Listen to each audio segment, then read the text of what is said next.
Hi Aquarius, welcome po sa ating channel. At ito ang inyong daily gabay tarot reading for October 16, 2024. Please be reminded kung naka-resonate kayo, comment down.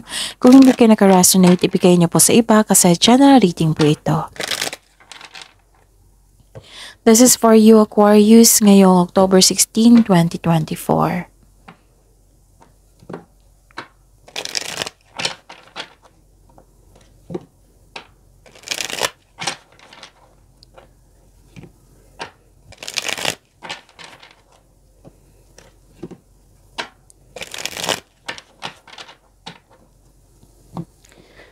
This is for you Aquarius ngayong October 16, 2024. Maraming salamat po sa inyong patuloy na suporta at maraming salamat din po sa mga hindi nag-skip ng ads. Gamitin ang reading na ito bilang gabay lamang sa mga hindi pa nag-subscribe. Subscribe na po kayo at click bell notification para malaman nyo na may bago tayong video. Para sa mga gusto magpa-reading po, may lumabas dyan sa screen nyo ngayon. Panoorin nyo po at sundin ang instruction. Calling the attention sa mga suki ko dito na Aquarius, open na po inyong Monthly Gabay Tarot reading for October 2024. May 6 months from now reading tayo at love life reading po. So message me Aquarius for schedule. Maraming salamat po. Spirits Guide, mga ganap po para kay Aquarius ngayong October 16, 2024. I need 3 cards po.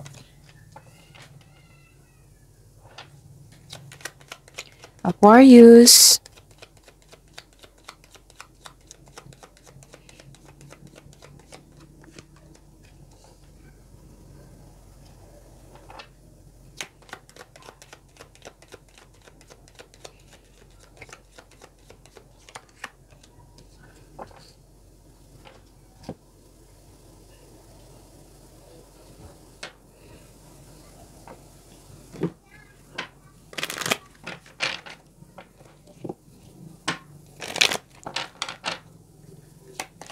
Spirits Guide, Angels, Archangels, Guardian Angels. Message po para kay Aquarius ngayong October 16, 2024. I need 2 cards po.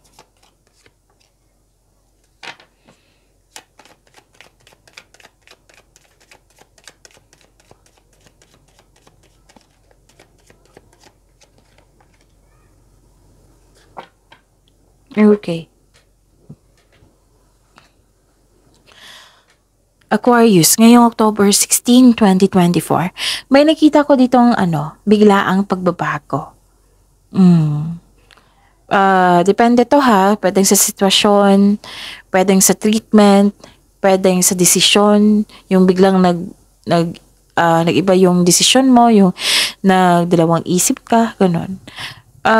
Pero nakita ko dito biglaang pagbabago to. I believe this is necessary change. Nakikita ko rin dito na may ganap na separation na kailangan mong lumayo kasi para mag-abroad, ganun. Pwedeng nagkaroon ng long distance relationship. Pwede din nagkaroon ng separation of responsibilities. Okay? Basta may ganap na separation. Oo. At saka may tao dito na hindi madaling kausap. Oo. Pwede nagkaroon kayo ng disconnection nito. Yung mataas ang ego. So, pwede din na gusto nyo mapag-isa dito. Solitude. Yung para makapag-isip ng mabuti. Para sa pabalik yun, may solusyon na. And nakikita ko rin dito na labas-pasok kayo sa isang malaking building na may nasikaso. So, you are busy. At makatanggap kayo ng news or information or may nalaman kayong totoong intensyon ng isang tao. Wow, lahat ng air signs. Look, Aquarius, sa mga cross-watcher din dito. Lahat ng air signs. You belong sa air signs ha, Aquarius. Gemini, Libra, and Aquarius. Lahat talaga ng air signs ngayon. May prosperity. Yes. Nakikita ko dito, Aquarius, nakatanggap kayo ng malaking pera. Pwedeng pinadaan to sa cash or sa cheque. Yes, so claim this. Ang ganda, Aquarius. And stop overthinking. Stop overthinking kasi hindi yan nakakabuti sa inyo. Okay? Hindi talaga yan nakakabuti sa inyo. Nakikita ko kasi dito nagkaroon ng doubt, hesitation, anxiety, stress. Malalim yung iniisip. Tapos, yun, stop overthinking. How to stop overthinking? Ano? Yung palagi niyong iniisip, bigyan niyo po ng solusyon with clear intention. Bigyan niyo po ng solusyon. Kung hindi pa kayang bigyan ng solusyon, then change the channel. Masastop mo yung overthinking na yan and i-search nyo sa Google on how to learn for mindfulness skills and time for reflection. Kasi makatulong talaga yan sila to stop overthinking. Okay? So, yan. Victory! Mahigit pa to sa success, ha? Aquarius, ang ganda. Sabi po ni Archangel Sandalphon, your prayers have been heard and answered okay. Again, your prayers have been heard and answered. Have faith. So, answered prayer to. Wow. Ang ganda. Claim nyo to, Aquarius. And hello from heaven. Sabi po ni Archangel Azrael, your loved ones in heaven are doing fine. Let go of worries and feel their loving blessings. Kasi worried ka dito eh. So, let go mo na daw yung old emotions mo, yung worries mo. And feel their loving blessings. Ang ganda ng mga mensahe. Okay. Spirit's Guide. Ano po yung energy ni Aquarius ngayong October 16, 2024?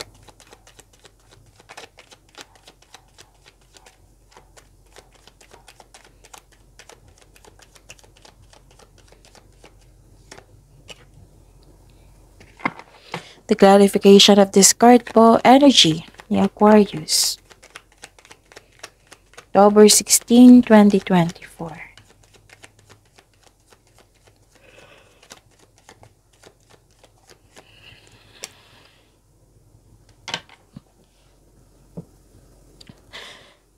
Sa mga may oras dyan ha, kung gusto nyo po.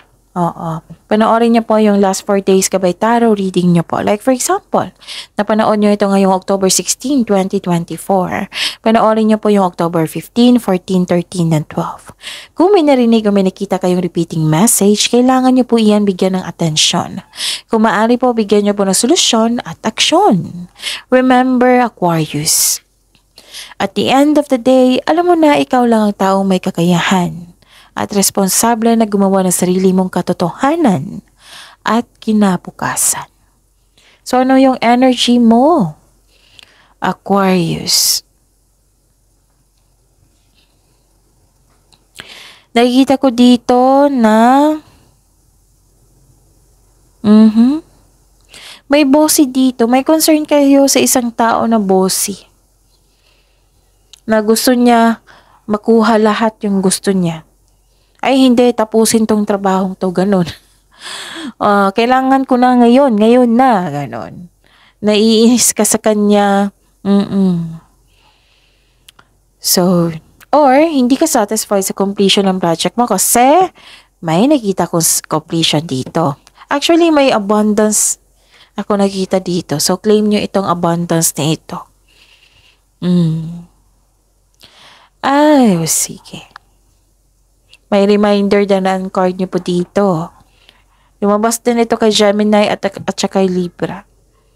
Lalo na kay Libra, lumabas din ito sa mga cross-watcher dito. So, Aquarius. Sabi po ng card dito na huwag niyo po daw gastahin kung ano man ang mga biyayang natanggap mo. Kasi nga, may na-receive kayong blessings. May victory din dito, answered prayer. May parating na pera, lalo na't yung pera na ito. Abundance to eh. Success. Baka pagod lang kayo. Kasi parang naiirita ka sa taong ito. Nakikita ko dito na pagod kayo, nag-overwork. Oo. So, paalala ng card nyo dito ha, na wag po daw kayo mag-overspend. Okay, huwag mag-overspend sa kaperahan. Baka itong darating na pera na ito, igagastan nyo, or may gustong kumuha, na wala, or na-damage, pag-ingatan nyo. Basta ang sabi ng card dito na control on overspending. Kung i-consider mo ang mga biyayang natanggap mo, celebrate it by expressing gratitude and generosity. I think pagod ka, Aquarius. Nasa-sense ko eh. Oo. So, yun. This card is a sign for abundance. At iwasan nyo din mag-overwork. Kasi nga yun, sabi ko sa inyo pagod. I am sure pagod kayo. So, deserve mo itong pahinga kasi naging masipag kayo sa inyo sa araw-araw at may umani kayo dito, may financial growth, may dumating. Ano pa? Nakita ko rin dito, wow, this is growth and patience. Nagpaplano kayo dito. Actually, nakita ko dito, disappointed ka sa current situation mo ngayon or current job. Feeling mo dapat lume-level up ka na. So, this card tells you na parte ito ng proseso. Have faith, patuloy mo lang ang pagsisipag sa trabaho. Dahil check naman ma-achieve mo yung gusto mong posisyon o kasaganahan sa buhay. So, stay patient. You're very close to see the tangible results sa inyong efforts. So, huwag kayong mag-give up, stay positive, and be grateful. Kasi parating na resulta sa inyong sipag at tiyaga, maghihintay at malapit ka nang mag-harvest. Malapit mo nang maabot ang iyong goal mo sa buhay. Diba? Ang ganda, Aquarius. Spirit's Guide, Career and Money. Me, Aquarius. Okay, nag-overthink talaga kayo. Lumulundag yung mga cards niyo. Clarification of this card po.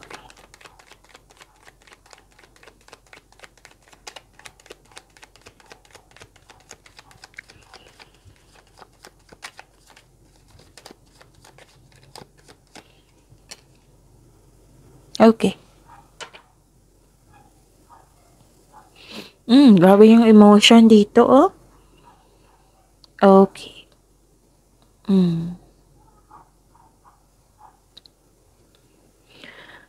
Wow, finally, nag-rest kayo. Diba sabi ko sa inyo, pagod kayo. Oh. Inaantok nga ako ngayon, oh. Nag-rest po kayo. May pagsisiyasat din sa sarili. Stress, pagod ka sa trabaho at gusto mo mag-leave muna o magbakasyon. Ang pagpahinga ay nakapagbigay ng increased productivity and a healthier mental state. Yun nga, yung sabi ko sa inyo kanina dito sa energy nyo, inaantok kasi ako. Oo. So yun, pahinga. This is good kasi alam mo na ano yung kailangan mo. Tinutulungan mo yung sarili mo. Nakaramdam ka kasi ng pagod wala kang pahinga kasi nag-overwork kayo, di ba? Yung paalala ng card nyo dito kanina sa energy nyo. So, stress, anxiety, and dito, which is the clarification of your cards here.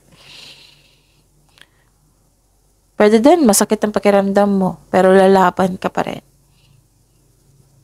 So, some of you, ikaw ay nagpahinga ngayon upang makapag-isip ng mabuti para makapaghanda o magpagaling. So, this card asks you to relax, calm your mind, and reflect. And sleep and meditation ay kailangan. Kailangan talaga yan, yung pahinga. Okay, para sa pagbalik mo, okay ka na. And you deserve na magpahinga kasi may achievement kayo dito, May success. Okay? Yun. Nag-move forward ka naman dito, nakikita ko dito. You're hoping, nag-move forward ka. You're moving forward, you're embarking on a healing journey, may pagbalanse, may pagkakaisa. May plano ka mag-resign. Last week pa ito Pinag-isipan mo ng mabuti. May plano ka mag-resign para subukan yung ibang career opportunities. So this is a clarification of your card here na may parating na pera or dumating na ngayon. Magkakaroon ng financial stability. And you're walking away from toxic connection, toxic na tao, toxic na place. Mismo ikaw ang lumayo para magkaroon ng healing. Pwede din nagbakasyon ka. Nag-leave kayo ngayon para makahinga. And may nakita ko relocation dito ha. Pwedeng travel sa ibang lugar. Lipat work, lipat bahay, bakasyon, ganon. Yan. Spirits guide. Love, life, self-love, partnership, and romance ni Aquarius ngayong October 16, 2024. The clarification of this card po.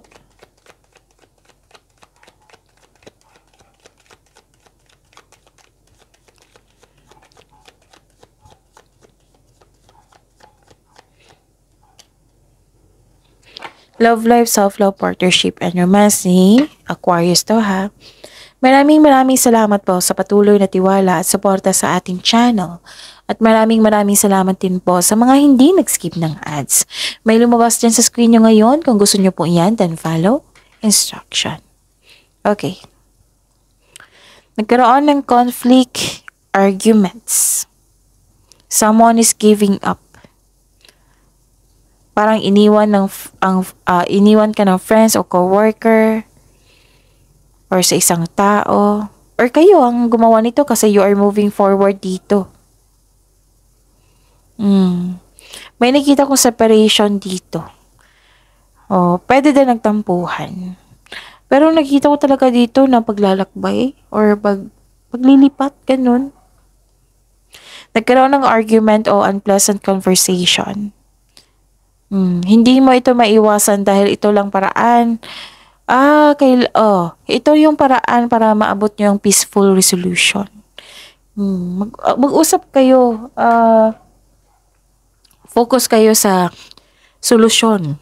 Focus kayo sa solusyon at huwag kayo mag-focus kung sino yung panalo, talo, kung sino yung tama, mali, ganun. May mensahe po ang card niyo po dito. Kung ang iyong partner po daw or isang tao ay palaging naghahanap ng gulo or away at paulit-ulit na dahilan. So this card asks you that it's probably time to walk away from it. Umiwas. Or yun, walk away. Pero at the end of the day, kayo po ang masusunod kasi buhay niyo po yan. Okay? Listen to your intuition. It will guide you away from toxic person, toxic place. Pero i-address yung hurt feelings mo ha. Makinig siya sa'yo, makinig din siya sa'yo. So, improve your communication. Sabi po ng card dito. Mag-ingat lang po kayo sa mga sinasabi nyo, ginagawa nyo. Kasi baka sobrang sensitive yung kausap mo. May panlulokong magaganap pero mag-uusap kayo. Siguro nagsinungaling siya sa'yo. Yun. May biglaang pagbabago talaga Dalawang card na nagsabi dito. Sudden change. Biglaang pagbabago.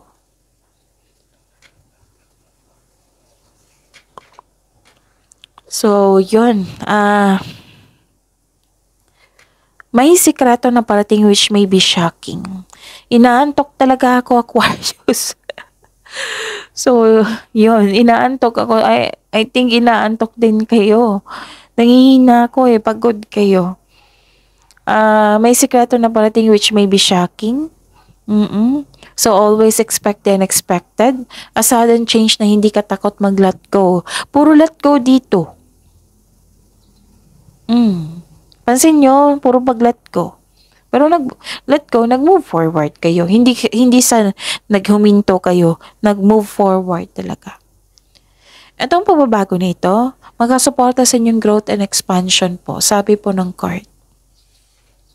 So this is also an action. Hmm. So, yun, pagyamanin yung blessings ha. Ang ganda ng blessings nyo, oh, lalo yung pera nyo.